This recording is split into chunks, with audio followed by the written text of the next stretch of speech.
জীবনের সর্বশেষ যে কাজটা কথাটা বলেছিলেন সেটা ছিল কি? নামাজ। ইন্তেকালের 5 দিন আগে প্রচন্ড জ্বর হলো, মাথায় যন্ত্রণা হলো, বারবার বেহুশ হয়ে পড়েন। যে রাত্রে ইন্তেকাল করবেন সেই রাত্রে সাহাবায়ে কেরাম কেউ ঘরে ফেরে নাই, সবাই কাঁদতেছে। সকলের ধারণা নবীজি খুব তাড়াতাড়ি বিদায় হয়ে যাবেন। ঘরের মধ্যে স্ত্রীরা কাঁদেন, জামাই কাঁদে, নাতি নাতনি কাঁদেন। সব থেকে বেশি কাঁদছেন হযরতে মা ফাতিমা রাদিয়াল্লাহু তাআলা আনহা। রাসূলুল্লাহর হুশ এলো, হযরত ফাতেমার কান্না দেখে কাছে ইশারা করে ডাকলেন, কানে কানে কি যেন বললেন। হযরত ফাতেমার কান্না বন্ধ হয়ে গেল। হযরত আয়েশা ফাতেমাকে ডেকে বলেন, মা, তোমার আব্বা জান কি তোমারে বলল, কান্না বন্ধ হলো তোমার? হযরত ফাতেমা বলেন, মা, আমার আব্বা জান আমাকে কানে কানে বললেন, মা কাঁদিস না, তোর কান্না আমার বরদাস্ত হয় না। আমি তোমাকে সুসংবাদ শোনাই, আমি মরে যাওয়ার পর সবার আগে তোমার সাথে আমার দেখা হয়ে যাবে।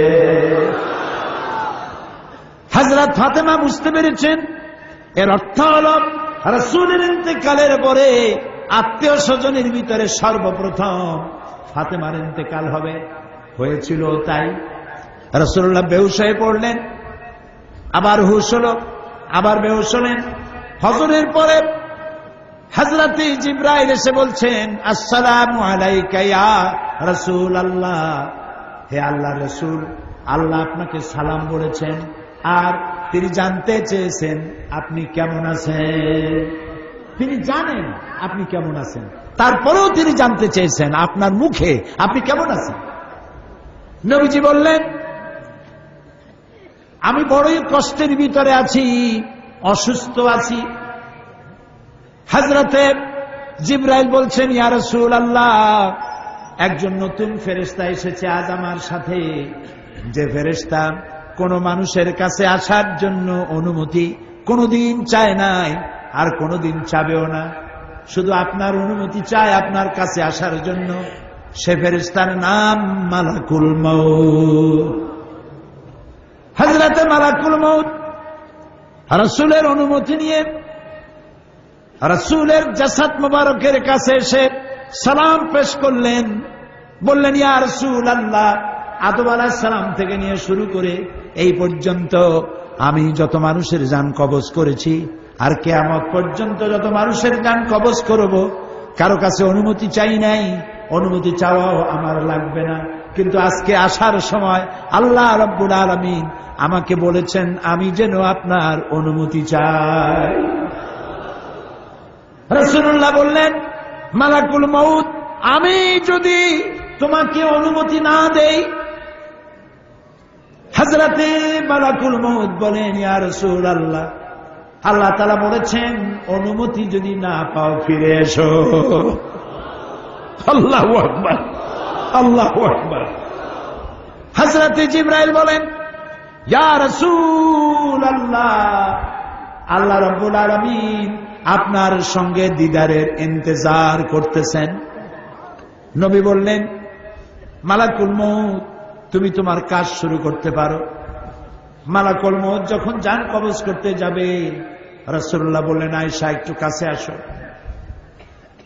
ওই যে সোনা ছিল কয়েক টুকরা, সোনাগুলোর খবর কি? 6 টুকরা, ছোট্ট ছোট্ট 6টা টুকরা সোনা ছিল, সোনাগুলো কই? হযরত আয়েশা বলেন, আমি তার যত্ন করে রেখেছি।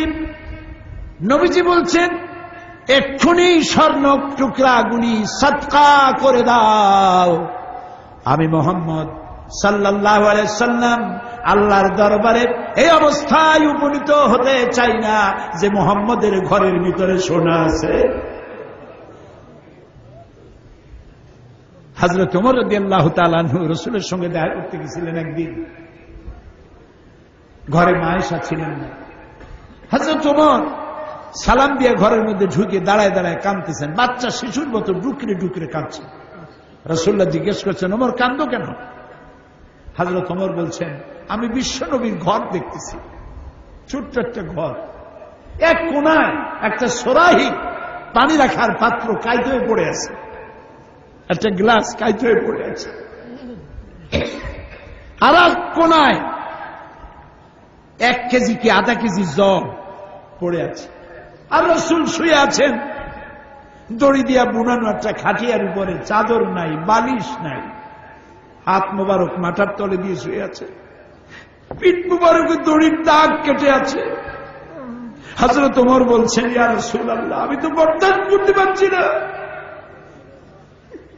বিশ্বনবী তার পিঠে দড়ির দাগ, পানির পাত্র কাইত হয়ে পড়ে আছে, খাট নাই, বালিশ নাই, আপনি আমাকে অনুমতি দেন, আমি আপনার জন্য একটা তোষক বানাই নিয়ে আসি। রাসূলুল্লাহ বললেন, ওমর, আমি তো দুনিয়ায় শান্তি করতে আসি নাই, আমি যদি ওহদ পাহাড়কে বলি, ওহদ আমার জন্য সোনায় পরিণত হয়ে যা, ওহদ পাহাড়টাই সোনা হয়ে যাবে, শান্তি করতে আসি নাই। নবীজি বললেন, আয়েশারে সোনাগুলি বিতরণ করে দাও, সাদকা করে দাও। মালাকুল মউতকে বললেন, তুমি তোমার কাম সারো। জান কবর শুরু হয়ে গেল। নবীজি জীবনের শেষ কথা মুখ থেকে উচ্চারিত হলো, আসসালাত আসসালাত ওয়া মা মালাকাত আইমানুকুম, ও আমার উম্মতেরা, নামাজ নামাজ। ইন্তেকালের সময় মেয়ের কথা বললেন না, নাতির কথা বললেন না, জামাইয়ের কথা বললেন না, উম্মতকে স্মরণ করালেন, ও আমার উম্মতেরা, নামাজ ছেড়ে দিও না, আর তোমার অধীনস্থ ব্যক্তিদেরকে জ্বালা যন্ত্রণা দিও না, চাকর বাকরের জ্বালা যন্ত্রণা দিও না, গরিব মানুষের দিকে লক্ষ্য রেখো। আর আমি চিরজনমের মতো তোমাদের থেকে বিদায় নিয়ে গেলাম, নামাজ ছেড়ে দিও না। কিয়ামতের দিন ওই রাসূল যদি আমাদেরকে উম্মত বলে পরিচয় না দেন, জান্নাতে যাওয়ার উপায় নাই।